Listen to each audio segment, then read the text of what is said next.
nanti terkuak LSM-LSM yang dibiayai oleh negara asing. Nanti terkuak media-media yang sebenarnya pemiliknya adalah orang asing. Perlu saya sebut namanya sekarang? Perlu? Orang bisa mengecek Tempo dapat uang dari mana. Memang ada investasi di saham publik ini dari MDIF, Media Development Investment Foundation. Fund. Dari mana itu? Itu organisasinya George Soros. Sasa Vucinic dan Stuart Auerbach mendirikan Media Development Loan Fund MDLF dengan kontribusi keuangan dari George Soros Open Society Institute sebesar 500.000 US dollar pada 1995.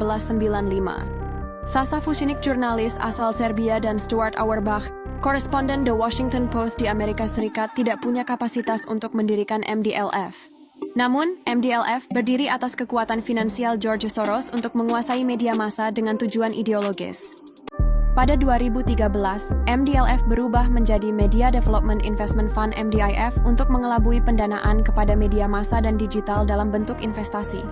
Dalam perkembangannya, MDIF menerima donor dan investor lain sehingga eksistensi George Soros di balik MDIF bukanlah premis tunggal dan menjadi multitafsir. Oke. Tetapi dia investasi, namanya juga investasi di saham publik ini. Berapa saham publik Tempo? 25%. Itu bersama nyampur dengan Bang Akbar, nyampur. Oh, cuma 25%? 25%. Yang itu paling besar loh, 25%. Yang 75 masih private. 75 terpecah-pecah. Itu ada Yayasan Karyawan 21 Juni. Jadi ketika di Bredel 21 Juni 94 itu para karyawan bikin yayasan. Ada yayasan karyawan itu 9%. Yayasan 21 Juni itu 23 apa berapa gitu. Jadi yang paling besar adalah karyawan. Jadi kalau 21 tambah 9 berarti berapa? 30%. Lebih besar dari yang di bursa. Nah, intinya apa? Artinya apa? Dari yang kalaupun kami terima pendanaan MDIF, which is itu kami bukan yang pertama, itu ada Kata Data, ada Suara.com, ada Hukum Online, itu udah duluan mereka dapatkan MDIF. Memang MDIF ini mau membantu media agar hidup gitu. MDIF menggelontorkan dana fantastis berkedok investasi kepada PT Infomedia Digital, anak usaha PT Tempo Intimedia pada Juli 2024. Dana dari MDIF mengalir untuk Tempo melalui instrumen keuangan surat utang yang dapat dikonversi atau Convertible Performance Debenture.